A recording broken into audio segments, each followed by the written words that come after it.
नमस्कार दोस्तों, मैं रश्मि अपने विचारों के साथ आज मैं आपको बांके बिहारी जी की नगरी वृंदावन के अपने कुछ अनुभव शेयर कर रही हूँ।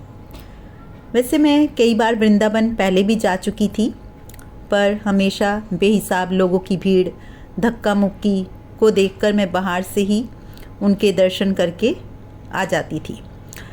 लेकिन इस बार कुछ अलग हुआ। मैंने मन में ठाना और बांके बिहारी जी से प्रार्थना की कि इस बार तो मैं आपके दर्शन ज़रूर करूँगी। तो हम लोग परिवार के 4 लोग थे। हम वृंदावन गए। हम लोग वहाँ सुबह 7 बजे मंदिर के गेट नंबर 2 के पास वाली गली में जाकर खड़े हो गए। मंदिर 7:45 बजे खुलना था, तो हमें बड़ी खुशी हुई कि अरे हम तो काफ़ी जल्दी आ गए हैं और ज़्यादा लोग भी नहीं हैं, क्योंकि कुछ ही लोग हमसे आगे थे। तो मुझे लगा कि इस बार तो हमें आराम से उनके दर्शन हो जाएंगे। पर धीरे धीरे 7:30 बजे तक काफ़ी भीड़ हो गई, लेकिन फिर भी हम लोग आराम से खड़े हो रहे थे। वहाँ मंदिर जाने के लिए 5 गेट थे। अब 7:45 हो चुके थे, तो 5 गेट एक साथ खोल दिए गए और हम लोग बड़े सिस्टमेटिक तरीके से आगे बढ़ रहे थे। पर अचानक लोगों का एकदम सैलाब उमड़ पड़ा। उस भीड़ में एकदम हमें समझ ही नहीं आया कि ये इतने सारे लोग एकदम अचानक कहाँ से आ गए।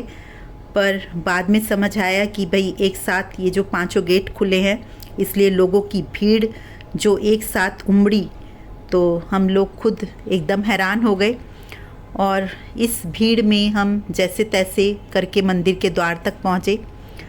वहाँ एक क्षण के लिए ही दूर से हमें बांके बिहारी जी के दर्शन हुए, पर उसके बाद ऐसा लगा कि जैसे हम किसी भंवर में फंस गए हैं और उससे निकलने का कोई रास्ता नहीं है। और भीड़ का दबाव इतना ज़्यादा बढ़ गया कि हमारा दम घुटने लगा। ऐसे लगा कि हम बेहोश होने वाले हैं। और सच में चारों तरफ हाहाकार मचा हुआ था, और जो भक्त प्रभु के दर्शन के लिए आए थे उन्हें तो अपना होश ही नहीं था। वह सांसों के लिए जैसे झटपटा रहे थे कि कहीं से थोड़ी जगह मिल जाए तो वो सांस ले सके। और लोगों की धक्का मुक्की से मेरे गले में पड़ी जो मेरी चुन्नी थी, उससे मेरा गला बुरी तरह दब रहा था और समझ भी नहीं आ रहा था कि कहें तो किससे कहें। किसी तरह से मैंने अपने गले से चुन्नी को निकाला, पर फिर भी मुझे कोई राहत नहीं मिली। और फिर भी वैसे ही मुझे लग रहा था कि जैसे दम घुट रहा है। और जो मंदिर का फर्श था वो भी बहुत स्लिपरी था, और ऐसा लग रहा था कि जैसे वहाँ तेल गिरा हुआ है। तो बड़ी मुश्किल से हमने अपने आप को संभाला हुआ था। और सच में फ्रेंड्स, ऐसा मंजर जो हम कहानियों में पढ़ते हैं, वो हमारे साथ उस पल में सोचो असलियत में हो रहा था। तब बस एक ही आवाज़ मेरे दिल से निकल रही थी कि प्रभु, सुना है आपसे तो भक्त अपने कष्टों को दूर करने के लिए यहाँ आता है, करवाने के लिए यहाँ आता है, तो ऐसा क्यों हो रहा है? अब आप ही मुझे इस भंवर से निकालिए। और मुझे लगा कि प्रभु ने जैसे मेरे दिल की आवाज़ सुन ली, क्योंकि अचानक ही हमें थोड़ी सी जगह दिखाई दी जो एग्ज़िट की तरफ इशारा कर रही थी। और उस समय मुझे ऐसा लगा जैसे मुझे क्या कीमती चीज़ कुछ मिल गई है, और जिसके सामने ये जो बेशुमार दौलत है उसकी भी कोई कीमत नहीं है।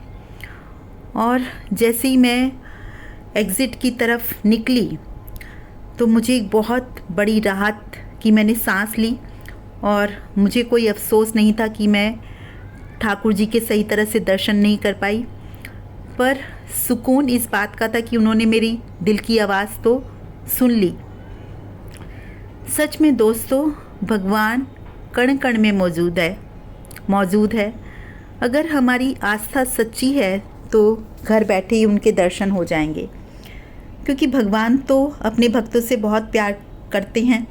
और जो प्यार करते हैं वो अपनों को कष्ट क्यों देंगे।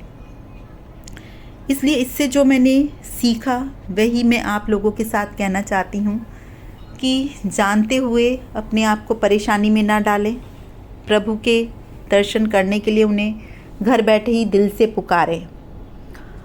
और एक बात और जो मेरे मन में अब आ रही है कि जब बांके बिहारी मंदिर में 12 के 12 महीने इतनी ज़्यादा भीड़ होती है, तो क्या वहाँ के जिला प्रशासन और पुलिस की ये जिम्मेदारी नहीं है कि वहाँ भक्तों को सहज व सुरक्षित ठाकुर जी के दर्शन कराएं, या वो किसी बड़े हादसे का इंतज़ार कर रहे हैं। तो इस पे आप विचार ज़रूर करिए। धन्यवाद दोस्तों, थैंक यू।